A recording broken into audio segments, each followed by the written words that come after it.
جی اس وقت ہمارے ساتھ ناظرین موجود ہیں جمعیت علماء اسلام فضل الرحمان گروپ کے قائد مولانا فضل الرحمان اور متحدہ مجلس عمل کے صدر بھی ہیں، اور اس کے ساتھ ساتھ اس وقت جو یہ آزادی مارچ اسلام آباد یعنی وفاقی دارالحکومت میں موجود ہے، اس کے روح رواں ہیں۔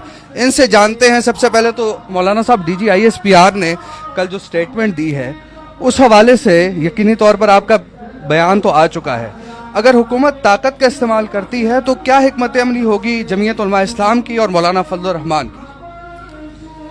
جو میں نے سنا ہے اس بیان کو، ایک صحافی نے فون کیا اور اس کے جواب میں کچھ باتیں کی ہیں، تو وہ ایسی پریس کانفرنس نہیں ہے کہ جس کو ہم فوج کی ادارے کے طور پر ترجمانی کہہ سکیں جی، کیونکہ ذاتی خیالات بھی ہو سکتے ہیں، اس لیے ہم نے کوئی زیادہ سنجیدہ نہیں لیا ان کے بیان کو۔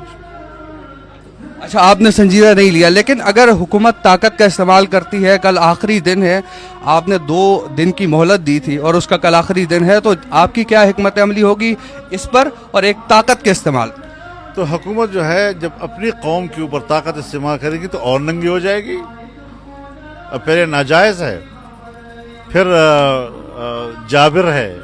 تو کل آپ ڈی چوک جا رہے ہیں اگر حکومت نے آپ کے مطالبات نہ مانے؟ یہ بات ہم آپس میں مشورے میں اس وقت ساتھی بیٹھے ہوئے ہیں، تمام رہبر کمیٹی بیٹھی ہوئی ہے، اور اس کو ہم باہمی مشاورت سے طے کریں۔ تو کیا آپ کو مسلم لیگ نون اور پیپلز پارٹی کی حمایت اس پر حاصل ہے کہ آپ ڈی چوک جائیں؟ وہ آپ نے دیکھ لیا، وہ سب ساتھ اکٹھے ہیں جی، سب ساتھ اکٹھے ہیں۔ محمود خان اچکزئی صاحب بھی ساتھ ہیں؟